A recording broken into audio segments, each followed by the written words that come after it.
Alright, so your question says you to make a function called thrust with respect to the mass input. So basically your function is going to accept an input for mass m, and it's going to pop out some values. So the equation you're basically going to solve is the F thrust is equal to all that stuff. You know your A, your V, and your delta P, because they're given. And the only thing that you're going to input is these values for mass. So you can disregard that for now. So the way you start off creating a user-defined function is you type in function.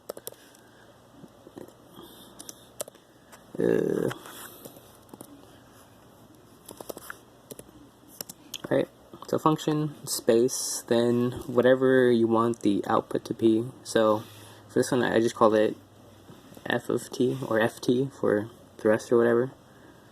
And then you set that equal to the name of the function. I think they said to call it thrust, right? Thrust. This part doesn't matter as long as as long as the name could be whatever you want it to be, as long as it's a string, and it's going to take some input m, because that's what they said. So then you hit enter, and that's basically how you start writing a function. Now you're given some constants already, and they were like v equal to what was it? So v equal to 30.28. 30 point. I'm gonna suppress that. You're given a equal to 15, I think, and p out minus p in, or whatever it was like 128 or something. Let me check. So yeah, this value p o minus pi. I'm just call that dp for delta p. 128 it said. Oops. And I'm gonna suppress that too. And now your ft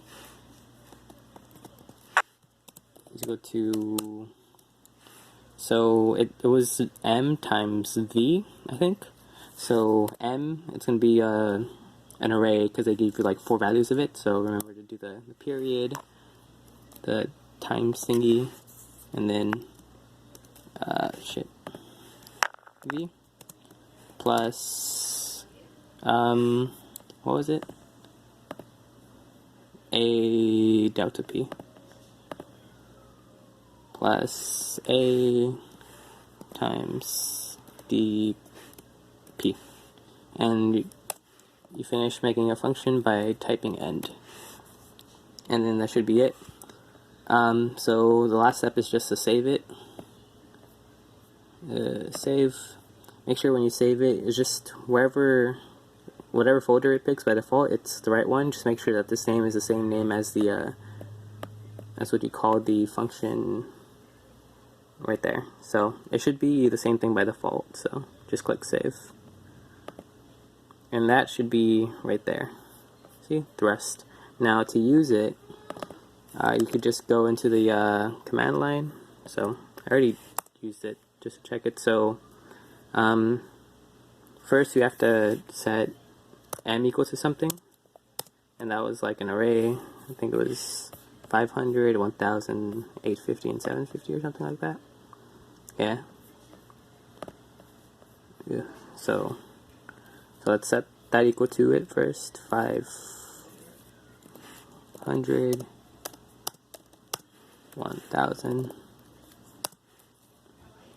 850, and 750,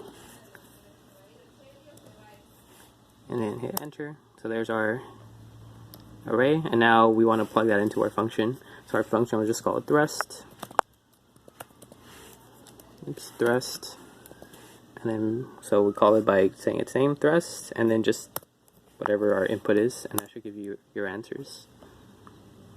So I forgot to suppress it.